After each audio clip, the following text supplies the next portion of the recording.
नांगौ टाच खालामदों उदैयाव टाच खालामदों मिउथुदों बिदिनो खालामदों ओमफ्राय आं बादा होदोंमोन दा এতিয়াও অসম 6 নম্বৰতে আটাইতকৈ দুখীয়া ৰাজ্য লাগে নহলে এখেতক বাহিৰ কৰি দিব লাগে बेयाव बिजनेस खालामनो फैनाय बा बेयाव फालांगि खालामनो फैनाय क'क्राझार जिल्लानि जिथु मैयानि जाथाय मोनसे मुगैथाव गुबुन हारि बर' सिख्लाफोरनि सायावहाय गाज्रि आखु दिन्थिनाय हेरेसमेन्ट होनाय जे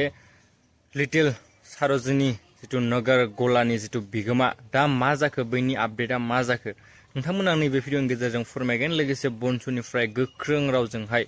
बेराफारसेथिं अखिल गगৈ बिथांखौहाय एसेम्ब्लिनिफ्राय आउट नोंथांमोना भिडिअनि गेजेरजों नायनानै लानो हागोन मा फोरमायखो अखिल गगৈ बिथाङाहाय जों नै दाखालिनिफ्राय जों बेखौ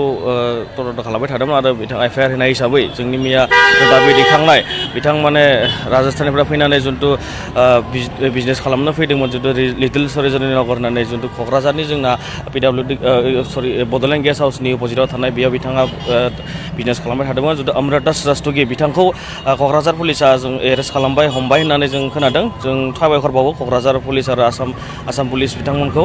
जे एरेस्ट खालामबाल' जाया जे एरेस्ट खालामनानै जों नुनो मोनबो जे थांनाय समफोरावबो साननै सानथाम उनाव बिथांमोना जेलाव थांखांनानै बिथांमोना बेल लानानै ओंखारबोयो आरो गोबां माने बिदिबो नुदों जे जोङो जेलाव थांखांनानै किसुमान माने बिदि बेक्तिया जिथु माने बिदि दाय खालामग्रा दायनिगिरिया गोबां माने उनाव गिदिर बिदि जाथायसो खालामो जाहाथे बेफोरबायदि मानसिया अराय समनि थाखाय ओरैबायदि मोनसे धारा लागायनांगौ जे जिथु बे जोंनि जाहाथे सिख्लाफोर बा माने खामानियाव लिप्त जानो हाया बिथांमोनखौ ओरैबायदि माने धारा लागायनानै बिथाङा माने जाहाथे माने सास्ति मोनो आरो बिथांमोनखौ माने साजा होयो आयेननि भाबै आरो एससि एसटि एट्रसिटि एक्टखौ लागायनानै बिथांमोनखौ जाहाथे अनुपैधे बे एक्टखौ लागायनानै जेरैबायदि बे आयेन गथ'भाबै लिरनाय दङ बेबायदि साजा होनांगौ आरो जों नुनो मोनबोदों जे बिथांमोना बिजनेस खालामनायनि मुङाव फालांगि खालामनायनि मुङाव गोबां माने बिदि जोंनि बर' सिख्ला बा आसामिस सिख्लाफोरखौ दिनैनि जाथाय नङा बे गोबां जों माने नुनो मोनबोदों जे बिथांमोना बिदि खालामनायनि गेजेरजों बिजनेस खालामनायनि नामाव गोबां माने लब लगायनानै जेनेबा गावसोरनि माबाखौ बिजनेसखौ माबा खालामनो थाखाय फैनाय हिसाबै जों जेबो बिथांखौ जेबो बुङा खिन्थु बिथांमोना बिजनेस खालामनायनि मुङाव गोबां माने गाज्रि हाबायाव लिप्त जायो आरो गोबां माने बिदि जोंनि सिख्लाफ्राबो बा जोंनि आसामाव थानाय खिलन्जिया मानसिफोराबो बिथांमोननि माबायाव लब जानानै बिदि मा खालामो जाहाथे बिदि जाया आरो बिथांमोनाबो जेनेबा गावनि लाइफनि फारसे साननानै आरो समाजखौ एसे साननानै गावसोरबो एसे सजाग जायो बेखौनो जों बुंनो सानो आरो गोबां समफोराव बिथांमोना बिजनेस खालामनायनि मुङाव थाखा फैसा बिदि लब देखायनानै गावसोरनि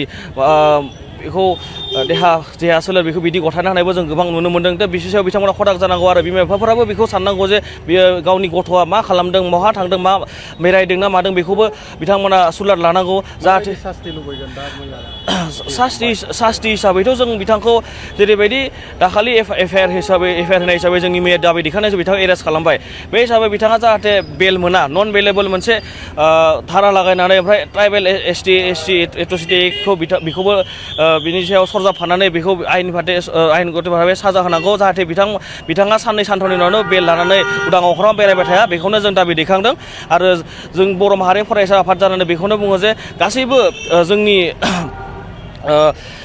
नट अनलि बिटिसि बा आसाम बेयाव थानाय गासैबो माने बेयाव बिजनेस खालामनो फैनाय बा बेयाव फालांगि खालामनो फैनाय बिथांमोनखौ मोजाङै तदन्त खालामनानै मोजाङै चेक खालामनानै आसाम पुलिस बा गासैबो जेसेबांखिनि जोंनि माबा दङ बिथांमोना बिसोरखौ नायनानै जाहाथे फालांगि खालामनायाव जेरैबायदि माने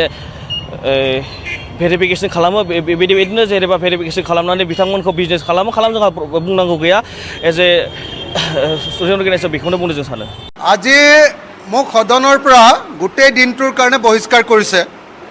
অধ্যক্ষ ডাঙৰীয়াই কাৰণ অসমৰ মুখ্যমন্ত্ৰীয়ে কৈ আছিলে যে অসম এনেকুৱা ভাল ৰাজ্য হৈ গৈছে যে আমি অৰুণোদয় দি দিয়াৰ কাৰণে অসমৰ মানে poverty rate multi dimensional poverty rate আগৰ যিটো 36% আছিলে সেইটো 14%লৈ কমি গৈছে মই তেতিয়া ক'লোঁ যে নীতি আয়োগে দেখুৱাইছে যে আজিৰ দিনটোত মাল্টি ডাইমেনশ্যনেল প্ৰভাৰ্টি ইণ্ডেক্সত অসম ভাৰতবৰ্ষৰ ভিতৰত আটাইতকৈ দুখীয়া 6 নম্বৰ ৰাজ্য হয় 14% হয় বিহাৰৰ আগতে 56% আছিলে এটো 25% হ'ল কিন্তু আগতে যেনেকৈ অসম 6 নম্বৰত আছিলে 5 নম্বৰত আছিলে 3 নম্বৰত আছিলে এনেকৈ দুখীয়া ৰাজ্য 7 নম্বৰত আছিলে 9 নম্বৰত আছিলে এতিয়াও অসম 6 নম্বৰতে আটাইতকৈ দুখীয়া ৰাজ্য মাল্টি ডাইমেনশ্যনেল ইণ্ডেক্সৰ ক্ষেত্ৰত গোটেই ভাৰতবৰ্ষৰ ভিতৰত দৰিদ্ৰতাৰ ক্ষেত্ৰত অসম ভাৰতৰ 6 নম্বৰ আটাইতকৈ দুখীয়া ৰাজ্য এই কথা কোৱাৰ কাৰণে অসমৰ মুখ্যমন্ত্ৰীয়ে ক'লে যে এখেতে যেতিয়ালৈকে ধেমালি কৰি কথা কৈ থাকে তেতিয়ালৈকে ক'বলৈ দিব লাগে নহ'লে এখেতক বাহিৰ কৰি দিব লাগে তেতিয়া অধ্যক্ষ ডাঙৰীয়াই মোক দিনটোৰ কাৰণে আজি বহিষ্কাৰ কৰিছে আৰু মই লগে লগে এনেকৈ ক'লা মুখত ক'লা কাপোৰ বান্ধি বিধানসভাৰ মজিয়াত প্ৰতিবাদ সাব্যস্ত কৰি বিধানসভাৰ পৰা ওলাই আহিছোঁ नोंथांमोना जुदि नैबे भिडिअखौ जोबजासिम नायदोंब्ला एसेबाबो हमनो हादों जानांगौ जे मैयानि जिथु जाथाय जिथु क'क्राझार जिल्लानि मोनसे मुगैथाव जाथाय गुबुन हारि बर' सिख्लाफोरनि सायाव हेरेसमेन्ट गाज्रि आखु दिन्थिनाय नोंथांमोना गोबांनो ससियेल मिडिया बा खौरांनि गेजेरजोंहाय नुदोंआनो जानांगौ दा बै गलानि जिथु बिगोमा बेखौ पुलिस बिफाना खाबाय बा हमबाय होननानै जोङो मोन्थिना मोन्दों खौरांनि गेजेरजोंहाय बेजोंनो लोगोसे बन्सनिफ्राय गोख्रोंनि सायाव गोख्रोंसिन साजा होनाय लोगोसे जिखिनि मोननांगौ साजा थिग बेखौ गोख्रोंनि सायाव गोख्रोंसिन साजा होनो थाखाय खावलायनाय जोङो खौरांनिफ्राय मोननाय जादों आरो नोंथांमोननोबो आं नैबे भिडिअनि गेजेरजों होनानै होदों बेजोंनो लोगोसे अखिल गगৈ सार एसेम्ब्लिनिफ्राय मानो आउट खालामखो नोंथांमोना जुदि भिडिअखौ नायदोंब्ला मिथिदोंना जानांगौ बिथाङाहाय प्रेस मिटनि गेजेरजों गावनो फोरमायनानै लादों आरोखि मा जामारनाय आरो मा जाखो बिथाङा बुंनाय बायदिब्ला आरो जोङो खौरांनिफ्राय मोननाय बायदिब्ला दिनै सानसेनि थाखाय बिथांखौहाय बाहेर खालामथ'दों होननानै जोङो खौरां एबा ससियेल मिडियानिफ्राय मोननाय जादों आरो नोंथांमोननोबो आं जिहेतु जे अखिल गगৈ साराहाय मा फोरमायखो आरो मा बुंखो बेखौ आं भिडिअखौ होनानै होखादों भिडिअखौ बेखिनियावनो फोजोबनोसै नोंथांमोना जिहेतु भिडिअखौ नायनानै एसेबाबो मिन्थिबाय आरो बुजिनानै मोनबाय